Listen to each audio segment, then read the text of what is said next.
Vamos a abrir nuestras Biblias en el libro de los Hechos y vamos a continuar con esta aventura tan interesante a partir del capítulo 2 y vamos a orar. Señor, te damos gracias por esta hora y gracias por tu palabra que podemos escuchar y que podemos recibir en esta tarde, Señor. Te pedimos que tú la bendigas, Señor, que tu palabra nos transforme, que tu palabra nos cambie, Señor, que podamos ser transformados para tu gloria y que a través de esos cambios que tú estás haciendo en nuestras vidas, la gente pueda venir a Cristo, pueda creer en Él, Señor. Te alabamos, Señor, porque eres bueno y porque confiamos en tu promesa que tu palabra nunca regresa vacía, Señor. En el nombre de Jesús, te pedimos que tú nos bendigas en esta hora. Amén. Bueno, pues seguimos avanzando en el libro de los Hechos y de alguna manera el hombre es uno de los seres que de alguna manera, a diferencia de muchas especies que hay en la tierra, adapta las circunstancias a su vida. Pocas veces se adapta a las circunstancias de la vida el hombre. Y esto paradójicamente, a lo largo de la historia, más que facilitarle la vida al hombre, la ha hecho complicada. ¿A poco no? En la búsqueda de facilitar las cosas, hoy día ya no solamente necesitamos estudiar una licenciatura, ahora ya es maestría, doctorado, cada vez estamos exigiendo más porque el mundo está demandando más, cada día más, y lo que aparentemente empieza con una idea de facilitar la vida, empieza a hacerse complicada poco a poco. Yo me acuerdo hace tiempo, hablando por ejemplo de las comunicaciones, tú querías hablar a alguna empresa para preguntar algo porque tenías alguna duda, y descolgabas el teléfono, marcabas, te contestaba una operadora y te comunicaba inmediatamente con una persona con la que tú querías hablar. Hoy día te contesta una grabadora y empieza, y marque la opción 1 para esto, y la opción 2 para esto otro, y te pierdes en el menú. ¿No les ha pasado? También el hecho de que de alguna manera hoy vemos cómo las comunicaciones han avanzado para facilitar la vida y lo que han hecho es complicarla porque hoy día ya no disfrutamos las tardes. Yo me acuerdo, hace muchos años, la tarde era la tarde. Podías salir a caminar, podías tener un tiempo con tu familia. Hoy día ya no podemos. El celular nos tiene esclavizados, nos llegan los mensajes por todos lados. Ya no, aunque no estés en la oficina, te corretean por todos lados, ¿no? Cosas que el hombre ha hecho para facilitar la vida han acabado por complicar la vida. ¿Sí me explico? Y hoy día la gran paradoja, trabajamos para comer y no comemos por trabajar. ¿A cuántos no les ha pasado eso? Y se empieza a perder este sentido. Otro ejemplo es que, por ejemplo, hoy quieres escuchar música. Antes, por ejemplo, agarrabas tus Walkman, te los ponías, metías un cassette y pum, le dabas play y escuchabas música. Hoy tienes un celular, tienes que descargar una aplicación, tienes que tener internet o un plan de datos, tienes que pagar, y además hoy las tecnologías son tan curiosas que es pícale a todo y a ver qué resulta, ¿no? Porque nadie nos explica cómo usarlo y tienes que estar ahí investigando y al parecer otra vez se hacen cosas para facilitar la vida y finalmente acaban complicándola cada día más. Eso es algo que está sucediendo. Pero déjame decirte algo, hay una buena noticia en la iglesia. No debe de pasar así, porque gracias a Dios, el modelo para la vida de la iglesia es sencillo y es universal. Ese es el modelo que a través de la palabra de Dios nos regala y que nos pone a salvo de este crecimiento que nos va aplastando y que va haciendo que ya quedemos obsoletos cada día. El modelo propuesto para la Escritura no va a complicar tu vida como lo han hecho estos avances, va a resolver tu vida. Eso es algo que tenemos que tener presente. La palabra de Dios va a resolver nuestra vida, no nos la va a hacer más complicada. Y antes de entrar en el modelo de la iglesia, en este modelo que a partir de este versículo empieza a expresarse en la palabra de Dios, quiero hacerte una advertencia.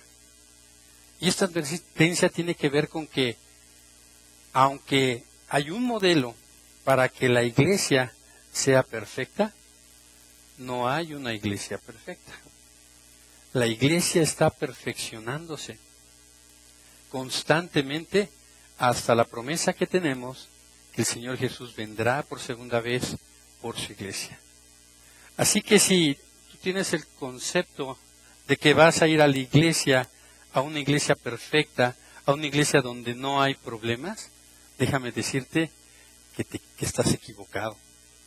Que la persona que te dijo eso se equivocó también y lamentablemente te engañó.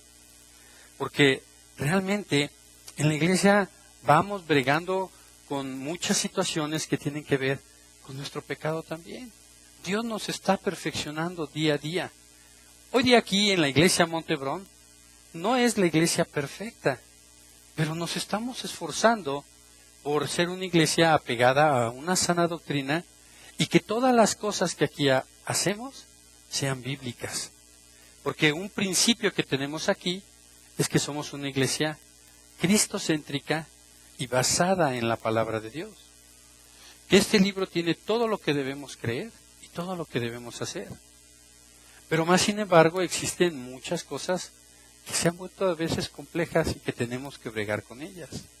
Entonces, Montebrón no es la iglesia perfecta, pero nos estamos perfeccionando en alcanzar esa plenitud. Entonces yo quería darte esta advertencia. La iglesia en general se perfecciona día a día por la misericordia de Dios y su gracia.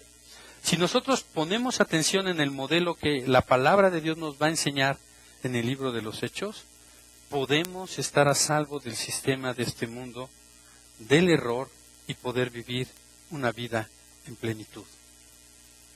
Y dice el versículo 40 del libro de los Hechos, capítulo 2, y con otras muchas palabras testificaba y les exhortaba diciendo, sed salvos de esta perversa generación. Y lo que está diciendo aquí la palabra de Dios es, sálvate, porque de verdad este mundo va en una constante caída y que no se va a detener. Y si no te salvas de este mundo te va a arrastrar. Y la pregunta es, ¿qué debemos hacer para salvarnos de todo este sistema? ¿Qué debemos hacer? Y aquí en el versículo 41 está la respuesta. Y la palabra de Dios dice aquí, así que los que recibieron su palabra fueron bautizados. Lo importante es recibir la palabra de Dios. Nosotros tenemos que recibir la palabra de Dios. Pero recibir su palabra, la palabra recibir en el griego es apodejomai, que significa tomar totalmente, darle la bienvenida a su palabra. Cuando tú le das la bienvenida a alguien, lo haces bien. Y recibir con gozo la palabra de Dios. Ahora, si tú has recibido la palabra de Dios con gozo, como lo dice aquí la Escritura, solamente tienes que hacer 4 cosas. 4 cosas que están escritas aquí, en las cuales debes enfocarte como persona o como iglesia para tener un crecimiento sano. Y vamos a ver estas cosas y después vamos a ver el fruto que nos da el hacer estas 4 cosas. Porque no nada más se queda en la instrucción, sino también vamos a ver la práctica y vamos a ver la consecuencia de lo que significa practicar estas cosas. Y dice la palabra de Dios en el versículo 42. Dice, y perseveraban en la doctrina de los apóstoles, esa es una, en la comunión unos con otros, ese es dos, en el partimiento del pan, ese es tres, y en las oraciones. Estas son las 4 cosas en las cuales. Pero ojo, fíjate la palabra que está diciendo aquí. Dice la Escritura, y perseveraban. La palabra perseverar en el griego es procastereo, que significa anhelar, significa asistir asiduamente, significa adherirse estrechamente o estar firme en esa creencia. Entonces, perseverar tiene que ver con una actitud. Y hemos estado hablando aquí mucho sobre cuál es o cuál debería de ser la actitud de un verdadero cristiano. ¿Cuál debería de ser la actitud? Y bueno, para dejárnoslo más claro, por eso la Escritura nos empieza a hablar de estos 4 principios importantísimos. Entonces, tenemos que perseverar en la enseñanza de los apóstoles. ¿Y por qué en la enseñanza de los apóstoles? Porque la enseñanza de los apóstoles es cristocéntrica. ¿Y qué significa esto? Que Cristo es el centro de todas las cosas. Fuera de Cristo no hay nada. El Señor Jesús lo dijo, yo soy el camino, la verdad y la vida. Nadie va al Padre si no es a través de mí. En alguna otra ocasión lo expresaba a través de una parábola diciendo, yo soy la vid, vosotros los pámpanos. Permanecer en mí, porque separados de mí, nada podéis hacer, dice la Escritura. Juan 15:5. Entonces, la palabra de Dios es cristocéntrica. La enseñanza que Jesús le dio a los apóstoles es una enseñanza cristocéntrica. ¿Y por qué es necesario aferrarnos a la doctrina de los apóstoles? Acompáñame a Juan, capítulo 17, el versículo 8. Y dice la palabra de Dios así. Me encanta este capítulo, es maravilloso porque es una parte importante donde el Señor Jesús le rinde cuentas al Padre. Él llega al Padre y empieza a orarle, empieza a hablarle y le rinde cuentas y dice aquí en el versículo 8, porque las palabras que me diste las he dado y ellos las recibieron y han conocido verdaderamente que salí de ti y han creído que tú me enviaste. Ahora, el Señor Jesús no está diciendo, mis palabras se las di. Él está diciendo, porque las palabras que me has dado, ellos las recibieron. Jesús les dio a los apóstoles la palabra del Padre, para que ellos nos la dieran a conocer a nosotros. ¿Cuál es la gran comisión? Mateo 28:20. Enseñarles todas las cosas que yo les he enseñado. Eso fue lo que el Señor Jesús, la instrucción que el Señor Jesús le dio a los apóstoles. Por eso nosotros tenemos que perseverar en la doctrina de los apóstoles. ¿Sí me explicó? Dice ahí en Juan 17, en el versículo 17, dice, vamos a leer el 14, porque Jesús nos dio la palabra del Padre que dice, yo les he dado tu palabra, y el mundo los aborreció, porque no son de este mundo, como tampoco yo soy de este mundo. Y es lo que hacía al principio este contraste. El mundo va en un sistema, en una dinámica, que cada vez lo está haciendo más complicado todo, más complicado todo. ¿Sí me explico? Por otro lado, la palabra de Dios nos enseña que la vida debe de ser más simple. Y simple no me estoy refiriendo a ignorante. Lo que quiero decir es que no tiene que ser tan complejo. Dios nos dio su palabra y en el versículo 17 dice, santifícalos en tu verdad, tu palabra es verdad. ¿Cómo nos santificamos? En la palabra de Dios. Y dice el versículo 18, como tú me enviaste al mundo, así yo los envío al mundo. ¿A qué los envía? a proclamar la palabra de Dios. ¿Sí me explico? Entonces, Él los envía a proclamar la palabra de Dios. Y por ellos yo me santifico a mí mismo para que también ellos sean santificados en la verdad. Y dice el versículo 20, mas no ruego solamente por estos, sino también por los que han de creer en mí por la palabra de ellos. ¿Y de quién crees que está hablando el Señor Jesús ahí? Está hablando de ti y está hablando de mí. Porque nosotros hemos sido los que hemos venido a creer por el testimonio que han dado estos discípulos de Jesús. ¿Sí me explico? Por eso el primer punto es perseverar en la enseñanza de los apóstoles. Y esto es tan importante porque yo te quiero preguntar, ¿cuál es tu propósito cuando vienes al culto? Uno de los puntos importantes que estamos viendo ahorita es venir a perseverar en la doctrina de los apóstoles, en la enseñanza. ¿Y tú a qué vienes? Nosotros debemos perseverar en la doctrina de los apóstoles porque es la palabra de Dios y recibirla con gozo. Aquí en la iglesia no venimos a emocionarnos, a hacer un show, tampoco venimos a hablar de mensajes morales o de motivaciones personales. Lo que venimos a hablar aquí es la palabra de Dios. Lo que el pastor Sergio y yo nos hemos puesto de acuerdo es que desde este púlpito tiene que predicarse la palabra de Dios. Y si tú ves que de repente en algún momento ya no estamos predicando de la palabra de Dios, ya nos desviamos, y estamos hablando de moralejas, y estamos hablando de revelaciones que Dios nos dio en un sueño y cosas nuevas, en ese momento vete de esta iglesia porque ya perdimos el sentido. La palabra de Dios es importante. La enseñanza de la palabra de Dios. Nosotros tenemos que tener sed y el propósito por el cual nosotros venimos aquí es para instruirnos en la palabra de Dios. ¿Y por qué es tan importante instruirnos en la palabra de Dios? Lo vamos a ver ahorita en unos momentos más adelante. Entonces, el primer punto es, y que lo decía el pastor Sergio en la semana pasada también, es perseverar en la enseñanza de los apóstoles. El segundo punto es perseverar en la comunión unos con otros.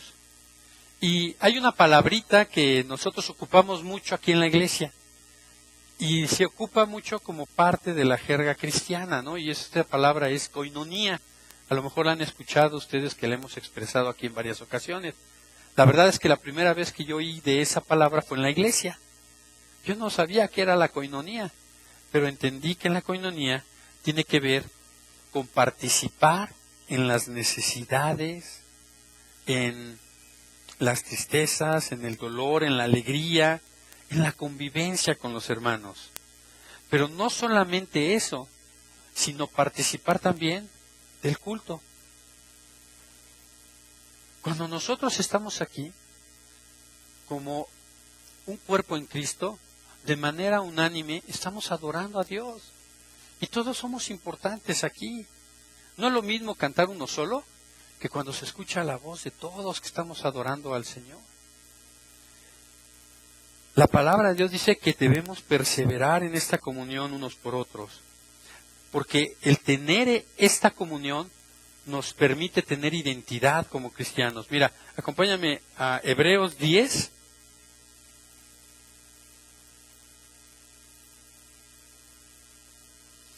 Y vamos a ir al versículo 23 al 25.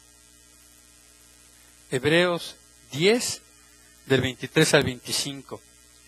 Y dice la palabra de Dios así: mantengamos firme, sin fluctuar, la profesión de nuestra esperanza, porque fiel es el que prometió, y considerémonos unos a otros para estimularnos al amor y a las buenas obras, no dejando de congregarnos como algunos tienen por costumbre, sino exhortándonos, y tanto más cuando ves que aquel día se acerca. Tenemos que perseverar, hermanos, en la koinonía. Si tú no vienes a la iglesia, ¿no te ha pasado que un domingo no vienes y de repente te sientes así como que el lunes ya se te hizo la semana muy pesada otra vez? ¿No te ha pasado? A veces, de verdad, yo a veces lo experimento, que el hecho de tener esta koinonía entre semana es también las células de estudio bíblico. Cuando yo llego a la célula de estudio bíblico, vuelvo como que a cargar mis pilas. Hay una necesidad. Si tú no te estás congregando, si tú no estás teniendo comunión en la iglesia, va a pasar algo, te vas a apagar. Te vas a ir apagando, y vas a empezar a ser permisible con muchas cosas que a lo mejor ya habías superado. Y eso pasa frecuentemente. Por eso es tan importante que nosotros perseveremos en la comunión unos con otros. La tercera, que es perseverar en el partimiento del pan. ¿Y qué significa perseverar en el partimiento del pan?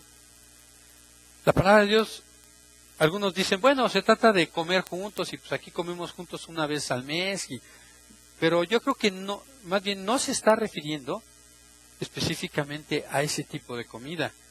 A lo que está haciendo alusión aquí es que está hablando de la Santa Cena del Señor.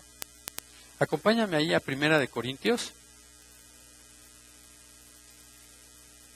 11 y vamos a ir al versículo 23, a partir del versículo 23, y la palabra de Dios dice así: porque yo recibí del Señor lo que también os he enseñado, que el Señor Jesús, la noche que fue entregado, tomó pan, y habiendo dado gracias lo partió y dijo: tomad, comed, esto es mi cuerpo que por vosotros es partido. Y dice ahí: haced esto en memoria de mí. Yo te recomiendo que subrayes ahí esta parte en tu Biblia donde dice: hacer esto en memoria de mí. Y luego dice: asimismo tomó también la copa después de haber cenado, diciendo: esta copa es el nuevo pacto en mi sangre. Haced esto todas las veces que la bebiereis en memoria de mí. Y así pues, todas las veces que comieres este pan y bebieres esta copa, la muerte del Señor anunciáis hasta que Él venga. Y la Santa Cena es una ordenanza. Y lo que está diciendo la Escritura aquí, el doctor Lucas lo que está diciendo es que tenemos que perseverar en la impartición de la Santa Cena. Hay iglesias que por alguna razón no celebran la Cena del Señor. Conozco iglesias que lo hacen al año, cada 6 meses, pero cuando hablábamos de la palabra perseverar, de lo que significaba, ¿qué decía? Hacer con pasión, asiduamente, ¿sí me explico?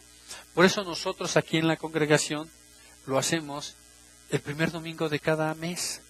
El primer domingo de cada mes nosotros nos reunimos para participar de la Cena del Señor. Ahora, la Cena del Señor es necesaria porque uno me recuerda quién soy yo y lo que hizo Jesús por mí. Mira, dice el versículo ahí en 1 Corintios, estábamos 11, dice el versículo 27, de manera que cualquiera que comiere este pan o bebiere esta copa del Señor indignamente, será culpado del cuerpo y de la sangre del Señor. Por tanto, pruébese cada uno a sí mismo, y coma así del pan, y beba de la copa, porque el que come y bebe indignamente sin discernir el cuerpo del Señor, juicio come y bebe para sí. Ahora, ¿qué significa esto de indignamente? Y no está diciendo de que por tus medios o por tus fuerzas tú tengas el mérito de poder participar en la Cena del Señor. Es lo que nos está hablando aquí es a través de el que tú has creído en el Evangelio, que es ese sacrificio vicario de Jesucristo en la cruz. Lo has entendido porque has reconocido que eres un pecador. ¿Sí me explico? Cuando tú reconoces tu condición como pecador, como una persona no digna, paradójicamente te vuelves digno, fíjate. ¿Sí me explico? Porque Dios habita con el humilde del corazón, dice la palabra de Dios. Dios lo que está viendo en nosotros es nuestro corazón. Ahora, hay cosas que no son difíciles hacer, pero cuando tú vienes en una postura orgullosa, decir, bueno, es que yo me he portado bien y por eso me siento digno, no se está refiriendo a eso. A lo que se está refiriendo precisamente es que cuando tú reconoces el sacrificio de Cristo Jesús en la cruz por ti, entonces tú eres digno de poder acercarte a la cena del Señor. Y por eso es importante también perseverar en la cena del Señor, porque cada vez que nosotros participamos de la cena del Señor, recordamos nuestra condición. ¿Quiénes somos nosotros? ¿De dónde nos está sacando el Señor? Y lo que hizo el Señor Jesús por nosotros. Por eso es tan importante que nosotros perseveremos en la cena del Señor. ¿Sí queda claro? El cuarto punto es que debemos perseverar en las oraciones. ¿Y qué significa perseverar en las oraciones? Déjame decirte algo.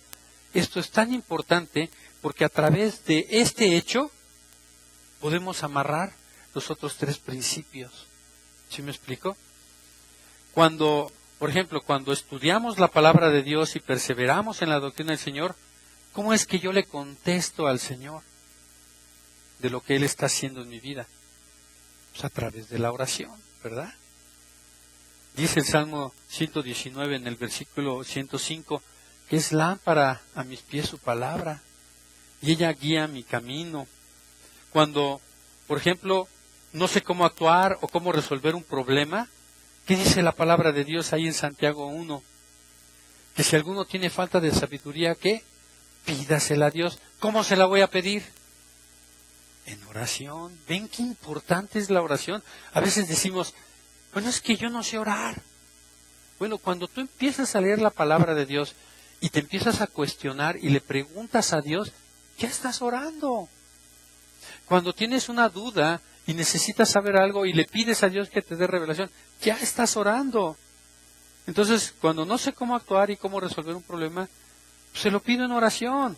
Cuando intercedo por un hermano o por alguien, ¿cómo lo hago? En oración también. Cuando tengo luchas con algunas personas, ¿qué dice la palabra de Dios ahí en Efesios 6:12? Que nuestra lucha no es contra carne ni contra sangre, sino contra principados y potestades y huestes de maldad. Y en 2 de Corintios 10:4-6 dice que debemos llevar cautivo nuestro pensamiento en obediencia a Cristo. ¿Cómo lo hago eso? En oración. ¿Me explico? Esa es la forma en la que nosotros podemos estrechar y amarrar estos tres principios que acabamos de ver. Cuando necesito compartir el mensaje de Jesús, me preparo y preparo mi corazón y preparo el corazón de la otra persona. ¿Cómo lo hago? A través de la oración. En alguna ocasión los discípulos no habían podido sanar a una persona y vino el padre de esta persona a reclamarle a Jesús y le dijo, pues es que tus discípulos no pudieron sanar a esta persona. Y entonces el Señor Jesús les dice a sus discípulos, es que esto se hace con oración y ayuno. La oración es importante. Si tú quieres que ese ser que aprecias, tu familiar, un amigo, el compañero del trabajo, conozca del Señor, tienes que empezar a orar por él. Acuérdate que primero ganamos las victorias espirituales y después se manifiestan las terrenales. Tenemos que empezar en oración. Y así es como lo vencemos. Más que con la palabra, más que con las argumentaciones, la oración. Por eso es tan importante perseverar en la oración. Cuando has caído en pecado, por ejemplo, y te sientes abatido, te sientes mal, te sientes indigno, ¿qué dice la palabra de Dios allá en 1 de Juan 1:9? ¿Qué dice? ¿Se acuerdan? Que si confesamos nuestros pecados, Él es fiel y justo para perdonar nuestros pecados y limpiarnos de toda maldad. ¿Cómo lo haces? En oración, otra vez. La oración es importantísima en la vida del cristiano. Tú no puedes andar por la vida y no tener comunión con Dios porque te vas a enfriar. Finalmente, cuando necesito consuelo, cuando me siento abrumado, cuando me siento fatigado, cuando me siento que he atravesado por una injusticia o me siento muy mal, abatido, ¿qué dice la palabra de Dios? Ahí en Mateo 6:6 dice que más tú cuando ores, entra a tu aposento y cerrada la puerta, ora a tu Padre que está en el secreto. Y tu Padre que ve lo secreto, te recompensará en público. Y lo que está diciendo aquí es, tú puedes venir y traer todas tus necesidades delante de Dios. Él escucha tu oración.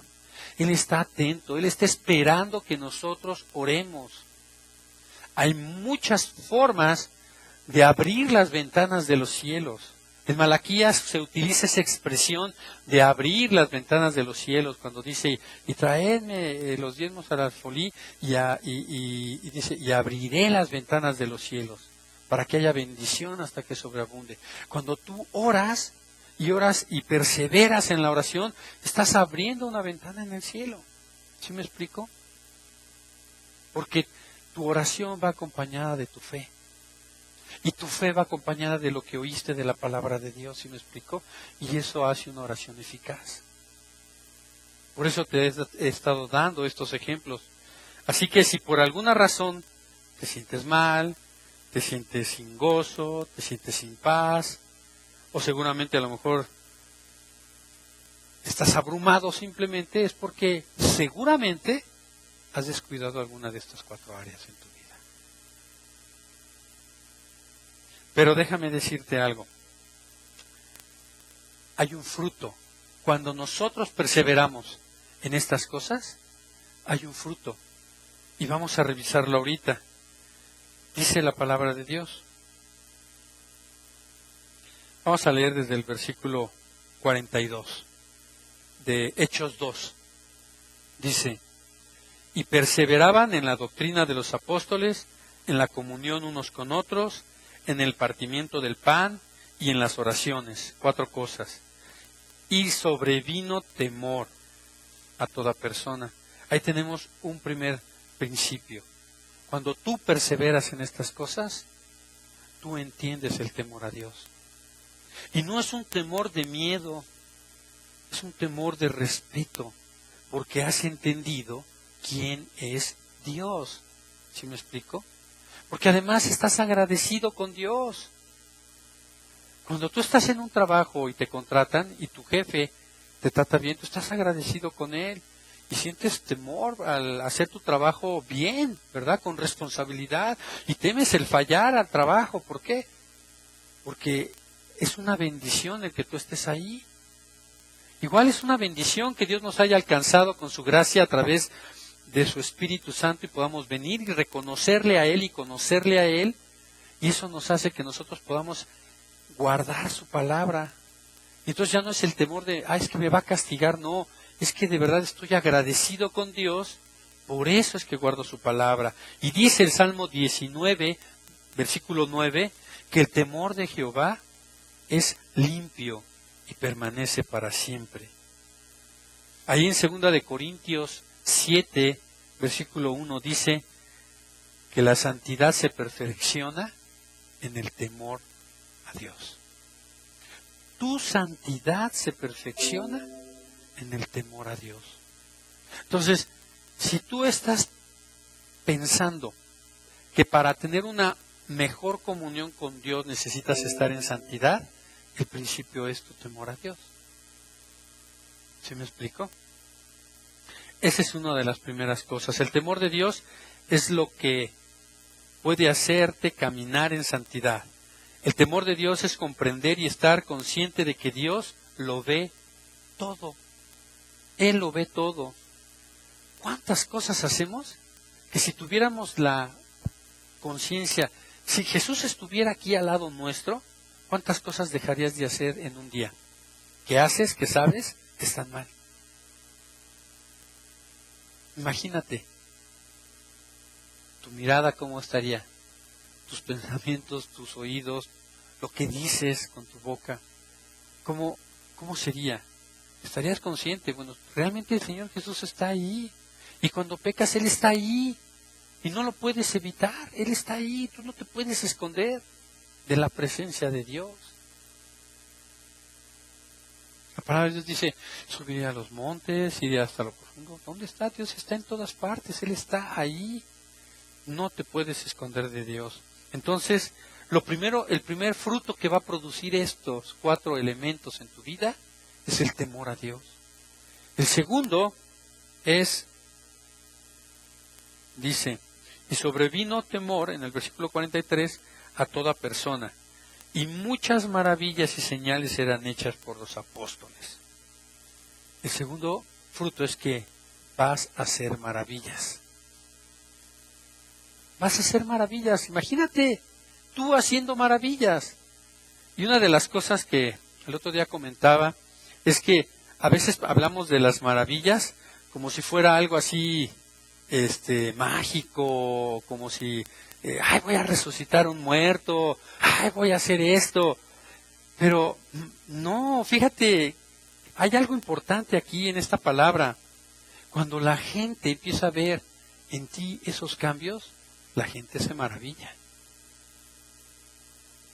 Imagínate, pidió perdón. Que nunca pedía perdón, pidió perdón. Eso te maravilla, ¿no? Que de repente digan, pagó la cuenta. Si era bien codo, ¿no? Ya pagó la cuenta. No se enojó. Estudió para el examen. Llegó puntual. O sea, tus hábitos, tus viejos hábitos, cuando empiecen a ser transformados, filtrados a través de la palabra de Dios, ¿qué crees que va a empezar a observar la gente que te rodea? Maravillas en ti. Se va a maravillar así. ¿Y este era? Sí, este era. Hoy lo ves cambiado, hoy lo ves así.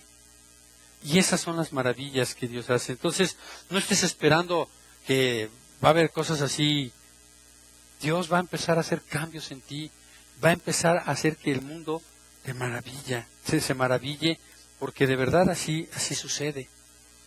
El otro aspecto importante es, en el versículo 44 dice, todos los que habían creído estaban juntos y tenían en comunión todas las cosas, y vendían sus propiedades y sus bienes y las repartían a todos según la necesidad de cada uno. La solidaridad es una característica del fruto de permanecer perseverando en estos 4 elementos. Viene una solidaridad ante las necesidades de las personas, el estar juntos, el tener en común todas las cosas, ¿sí me explico? Hay personas que dicen, bueno, el capitalismo dice que lo que es mío, ¿no? Algunos creen que Jesús fue un comunista, ¿no? ¿Y qué dice el comunismo? Pues lo tuyo es mío. Pero realmente no es así. El cristianismo, el verdadero cristianismo, dice, lo mío es tuyo. Lo mío es tuyo. Este es el principio que nos enseña, de alguna manera, que, bueno, por un lado, no va a acabar la pobreza, pero sí nos enseña el fin del egoísmo. Y eso lo tenemos que tener claro. Un cristiano no es egoísta. Un cristiano, cuando está trabajando en estos 4 principios fundamentales, va a transformar su vida, va a solidarizarse con las necesidades de los demás. La pobreza va a seguir, pero Dios no quiere trabajar en la pobreza, Dios quiere trabajar en los corazones de las personas, porque el egoísmo existe en el rico, pero también existe en el pobre. ¿Sí me explico? Y Dios es ahí donde está trabajando, transformando nuestros corazones. Y este es un fruto que se va a dar cuando tenemos coinonía, cuando tenemos en común todas las cosas, hay solidaridad. El versículo 46 dice, y perseverando unánimes cada día en el templo, y partiendo el pan en las casas, comían juntos con alegría y sencillez de corazón. Alegría y sencillez de corazón. Nos viene a provocar un anhelo, de verdad, el adorar a Dios en conjunto al participar con los hermanos en sus necesidades. De alguna manera, no debería de existir la envidia en la iglesia, no debería de existir contaminación. Si lo hay es porque no estamos enfocando bien nuestros pensamientos, no estamos enfocando bien nuestra fe, no nos estamos haciendo un trabajo de observarnos para transformar aquellas cosas que están mal. Si hay deficiencias en la iglesia, pues es por causa de nuestro pecado. Pero Dios quiere que lo transformemos, Y esto de manera natural tiene que traer alegría y sencillez en el corazón.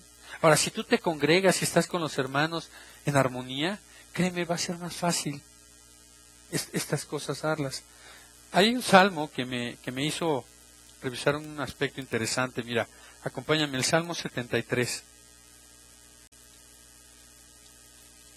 Y dice el Salmo 73, ahí en el versículo 1, a partir de ahí vamos a leer. Y dice este salmista así: ciertamente es bueno Dios para con Israel, para con los limpios de corazón. En cuanto a mí, casi se deslizaron mis pies, por poco resbalaron mis pasos, porque tuve envidia de los arrogantes, viendo la prosperidad de los impíos. Lo que está hablando aquí el salmista es que dice, voy a la iglesia, me porto bien, hago todas las cosas bien. Yo veo que mucha gente que no hace lo que yo hago, no se paran a las 9 de la mañana el domingo, no están yendo a la iglesia, y esto les va bien, les va mejor que yo.